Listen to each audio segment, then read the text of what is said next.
All right, we're in the little nursery here, and what I want to talk to you guys today about is the importance of soil life, the microorganisms in relation to our own microbiome. Okay, and I have worms in my garden, right? Takoa, do you have worms in your garden? Yeah. And I want to give you a couple fun facts about worms. Worms will till your soil as much as a machine tiller will, giving them the course of a year to do it. I think it's even less than that personally if you give them the right environment to do so.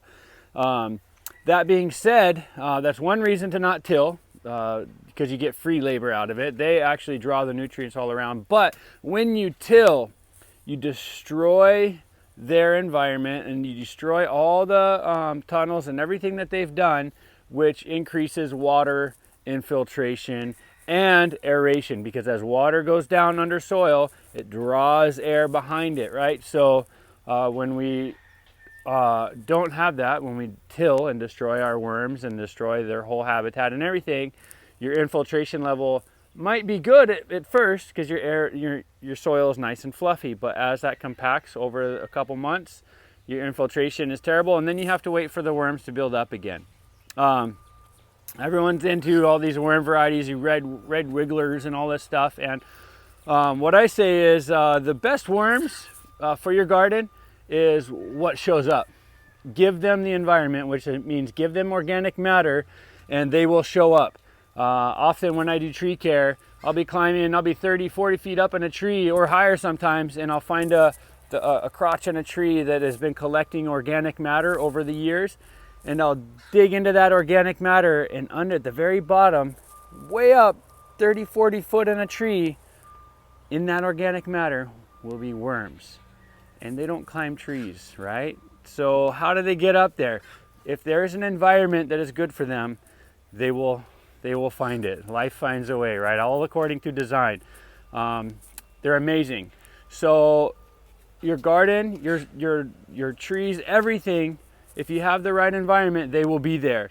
I say all that because there's a huge push towards worm castings and everything. And yes, your plants might need that if you keep tilling over and over, and it's devoid of the nutrients from worms because it's not a good environment for worms, right? So they get all these worm bin systems and everything else. It's not necessarily bad, and I'll show you our worm bin system in the nursery. Okay, we have the sprouts going in the nursery, and underneath we have a tub where we put organic matter, right? And that is where the worms are. And the only thing we use those for is within our own nursery.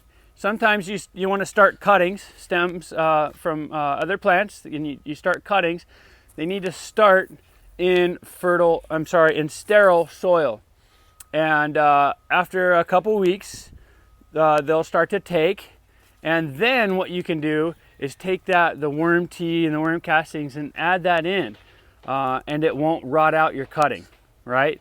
So that is a good way. That's what we use the worms for here in the nursery. We have a little worm bin, and that's the only thing that we use worms for that's kind of outside of their natural system. I mean, it's still a natural system, but it's we've put it in here according to our nursery design, right, rather than just out in nature. Okay, so and for cuttings, and that's it. You can just pour the worm tea right into the cuttings, and after they take root, then it won't rot out the cutting, right? So that's it. That's all. Worms are awesome. They are amazing, but only if you don't till your soil, which means a perennial garden tends to work better with that, because perennial gardens tend to leave their own leaf litter behind for the worms anyway, right? And then you can add a couple times a year, add in your own leaf litter from a neighboring invasive forest or a neighboring forest or whatever. You can collect any of that and add that into your soil, and that will also go to feed the worms and create more activity within your soil as they go up to feed on the organic matter, right? So worms are great. I have worms. I hope you have worms too. We all need worms.